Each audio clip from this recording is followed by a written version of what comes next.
बहुत समय पहले की बात है। भारत के एक छोटे से गांव में अमित नाम का युवक रहता था। बाहर से देखने पर सब कुछ ठीक लगता था, लेकिन उसके मन के अंदर चिंताओं का तूफान चलता रहता था। उसे हर समय डर रहता, नौकरी का डर, भविष्य की चिंता, परिवार की जिम्मेदारियां, लोग क्या कहेंगे, इसका भय। रात को वह ठीक से सो नहीं पाता था।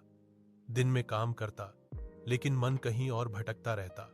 उसकी माँ रोज देखती और कहती, बेटा इतना क्यों सोचता है, भगवान पर भरोसा रख। लेकिन अमित के मन में एक ही सवाल था, अगर भगवान है तो मेरी चिंता क्यों नहीं दूर करते। एक दिन अमित की नौकरी भी छूट गई। यह उसके लिए सबसे बड़ा झटका था। अब चिंता डर में बदल चुकी थी। वह खुद से कहता, अब क्या होगा, मेरा जीवन तो खत्म हो गया। वह लोगों से कटने लगा, चुप चुप रहने लगा। गांव के लोग कहते, अमित बहुत बदल गया है। एक रात बहुत देर तक रोने के बाद वह घर से निकल पड़ा। उसे नहीं पता था कि कहां जाना है, बस उसके कदम उसे एक पुराने शिव मंदिर की ओर ले गए। शिव मंदिर में प्रवेश मंदिर में दीपक जल रहा था। घंटी की हल्की सी आवाज और अगरबत्ती की खुशबू वातावरण को शांत कर रही थी। अमित शिवलिंग के सामने बैठ गया और पहली बार दिल से बोला, हे भोलेनाथ, अगर आप सच में हैं तो मेरी चिंता का अंत कर दीजिए।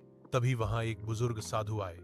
उनकी आंखों में अद्भुत शांति थी। साधु ने कहा, बेटा, भगवान से सवाल करने से पहले उनकी कथा सुनने का साहस रखो। साधु ने कहना शुरू किया, एक समय की बात है। एक भक्त था जो हर समय चिंता में डूबा रहता था। वह रोज शिव की पूजा करता, लेकिन शांति नहीं मिलती।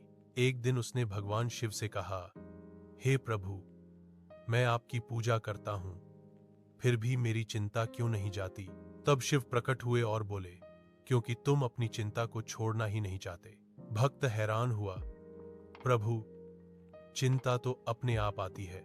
शिव मुस्कुराए, नहीं भक्त, चिंता तब आती है जब तुम भविष्य को अपने हाथ में लेने की कोशिश करते हो।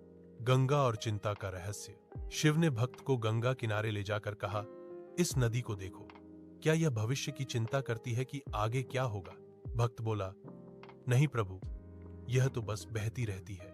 शिव ने कहा, जीवन भी गंगा की तरह है, जो बहना सीख जाता है वही चिंता से मुक्त होता है। शिव ने आगे कहा, मैं स्वयं कैलाश पर रहता हूं, बिना महल, बिना धन, फिर भी मुझे महादेव कहा जाता है, क्योंकि मैंने आसक्ति छोड़ दी।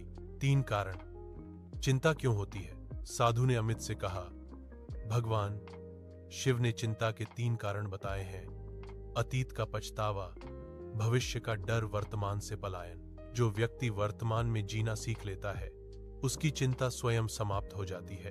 अमित का परिवर्तन। यह सब सुनकर अमित की आंखों से आंसू बहने लगे। उसे पहली बार समझ आया कि मैं अपनी चिंता खुद ढो रहा था। उसने शिवलिंग पर जल चढ़ाया और कहा, भोलेनाथ, मैं सब आपको सौंपता हूं। उस रात अमित ने वर्षों बाद सुकून की नींद ली।